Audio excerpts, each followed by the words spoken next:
আসসালামু আলাইকুম ওয়া রাহমাতুল্লাহি ওয়া বারাকাতুহু। সহকারী মৌলভী নিয়োগ প্রস্তুতি। আজকে আমরা সূরা আল বাকারার 16 থেকে 20 নম্বর আয়াত নিয়ে আলোচনা করব। এই আয়াতের মধ্যে যে ধরনের এমসিকিউ গুলা হতে পারে সেগুলো আমরা পড়ব। আপনারা যদি শুধু শোনেন তাতেই কিন্তু আপনাদের অনেকগুলো মুখস্থ হয়ে যাবে। তো আমরা শুরু করি। সুফাহা উ এর এক বচন কি? সুফাহা উ এর এক বচন হচ্ছে আসসাফিহুন। আসসাফিহুন সুফাহা এর এক বচন আসসাফিহুন, এটা হচ্ছে খ নাম্বার অপশন। 2 নম্বর, নিয়ামতের শুকরিয়া আদায় করা কি? অপশনগুলো আছে ফরজ, ওয়াজিব, সুন্নত, মুবাহ। নিয়ামতের শুকরিয়া আদায় করা ওয়াজিব, নিয়ামতের শুকরিয়া আদায় করা ওয়াজিব। 3 নম্বর প্রশ্ন, সায়াকুলু সুফাহা উ মিনান নাস, এখানে মিনটি কোন প্রকার? এখানে মিনটি হচ্ছে মিনে বাদিয়াতুন, মিনে বাদিয়াতুন, অপশন গ। এরপরে প্রশ্ন, কুলু এর মাজদার কি? কুলু এর মাজদার হচ্ছে আল আকলু, কুলু এর মাজদার আল আকলু। 5 নম্বর প্রশ্ন, ইয়াহদি মাইয়াশা ও আয়াতাংশে মাইয়াশা ও এর মুহাল্লে ইরাব কি? মাইয়াশা ও এর মুহাল্লে ইরাব হচ্ছে মানসুব। এরপরে প্রশ্ন আছে ওয়াকাযালিকা জাআলনাকুম উম্মাতান ওয়াসাতান, আয়াত দ্বারা প্রমাণিত হয় যে উম্মতে মুহাম্মাদীর শ্রেষ্ঠ, উম্মতে মুহাম্মাদীরা শ্রেষ্ঠ উম্মত, উম্মতে মুহাম্মাদী ন্যায়পরায়ণ, ইজমায়ে উম্মত গ্রহণযোগ্য। এখানে আমাদের 3টি অপশনই হবে, অর্থাৎ ক, খ, গ 3টা অপশনই হবে। পরের প্রশ্ন, ইহুদিদের ব্যাপারে সত্য হলো তারা তাওরাতের ইলম গোপন করত, তারা তাওরাতের বিকৃত ব্যাখ্যা করত, তারা তাওরাত কিতাব পুড়ে ফেলত। তাহলে এখানে আমাদের উত্তর হবে ক নম্বর এবং খ নম্বর। তারা কিন্তু কখনো তাওরাত কিতাব পুড়ে ফেলত না, তাওরাত কিতাবকে তারা যথেষ্ট পরিমাণ সম্মান করত। পরের প্রশ্ন হচ্ছে সিবগাতুল্লাহ শব্দের অর্থ কি? সিবগাতুল্লাহ শব্দের অর্থ হচ্ছে আল্লাহর রং। সিবগাতুল্লাহ মানে হচ্ছে আল্লাহর রং। এর পরের প্রশ্ন আমরা দেখি, সর্বাধিক উত্তম রং বা নীতি আদর্শ কার? কার আদর্শ সর্বাধিক উত্তম? এখানে অপশনগুলো আছে আল্লাহর, রাসূলের, সাহাবীগণের, ইমানদারগণের। তো এখানে বোঝাই যাচ্ছে আল্লাহর রং হচ্ছে সর্বাধিক উত্তম এবং আদর্শ। আসবাত, আসবাতান শব্দের এক বচন হচ্ছে সিবতুন, আসবাতুন শব্দের এক বচন সিবতুন।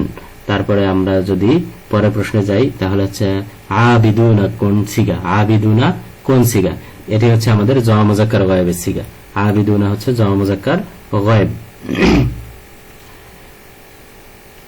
ইস্তফা শব্দের বাব কি? ইস্তফা শব্দের বাব হচ্ছে ইফতিআল, বাবে ইফতিআল থেকে ইস্তফা শব্দটি এসেছে। লা নুফাররিকু শব্দের বাহাস কি? তো লা থাকলে আমরা জানি লা, এবং হচ্ছে এদিকে যদি মুজারের সিগা থাকে তাহলে আমরা জানি এটা হবে নাফি ফেলে মুদারে মারুফ। তাহলে 13 নম্বর প্রশ্নের উত্তর হচ্ছে ক। এরপরে আমরা দেখি হিজরতের পর রাসূল সাল্লাল্লাহু আলাইহি সাল্লাম কত মাস বাইতুল মুকাদ্দাসের দিকে মুখ করে নামাজ আদায় করেন? এর উত্তর হবে 16 থেকে 17 মাস, 16 মাস অথবা 17 মাস।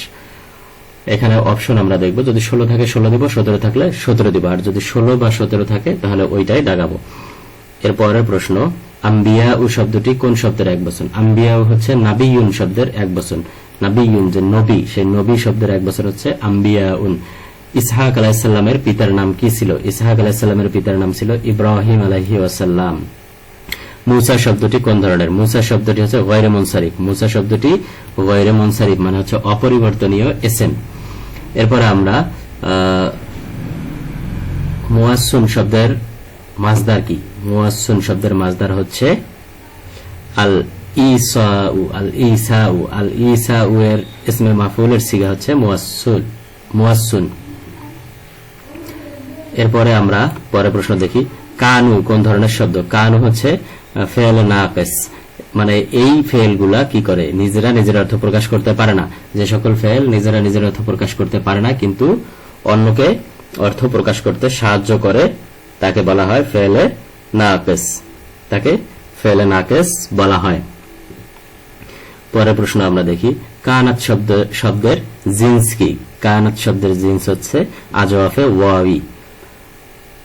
তারপর মাশরিকুন, মাশরিকুন শব্দটি কি? মাশরিকুন শব্দটি কোন ধরনের ইসম? এটি হচ্ছে ইসমে জরফ, এটি হচ্ছে ইসমে জরফ।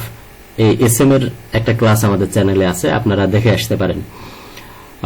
এরপর হচ্ছে মুসাফা করার সময় নিচের কোন দোয়াটি পড়তে হয়? এটা আমরা মোটামুটি সবাই জানি যারা মুসাফা করি। ইয়াগফিরুল্লাহু লানা ওয়া লাকুম, অপশন হচ্ছে খ।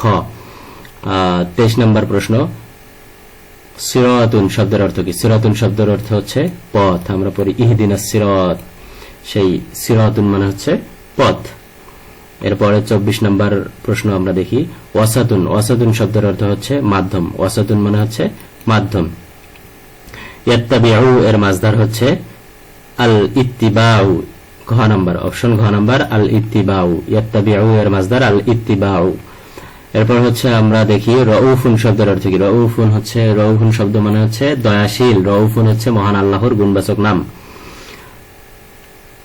তাকাল্লুবা, তাকাল্লুবা শব্দের অর্থ হচ্ছে ফেরানো। তাকাল্লুবা শব্দের অর্থ কি? ফেরানো, খ নাম্বার অপশন। তাকাল্লুবা শব্দটি কোন বাবের মাজদার? এই শব্দটি বাবে তাফাউল থেকে এসেছে, বাবে তাফাউল থেকে এসেছে। ওয়াজহুন শব্দের অর্থ হচ্ছে চেহারা, এটা আমরা সবাই জানি, এটা ক্লাস 2 এর পড়া। মাসজিদুন শব্দের অর্থ সেজদার স্থান। এখানে কনফিউশনের জন্য নামাজের স্থান দেওয়া হয়েছে, কিন্তু নামাজের স্থান না, মাসজিদুন মানে হচ্ছে সেজদার স্থান। এর পরের প্রশ্ন আমরা যদি দেখি, তাহলে মাসজিদুন শব্দটি বা মাসজিদুন শব্দের বহুবচন কোনটি?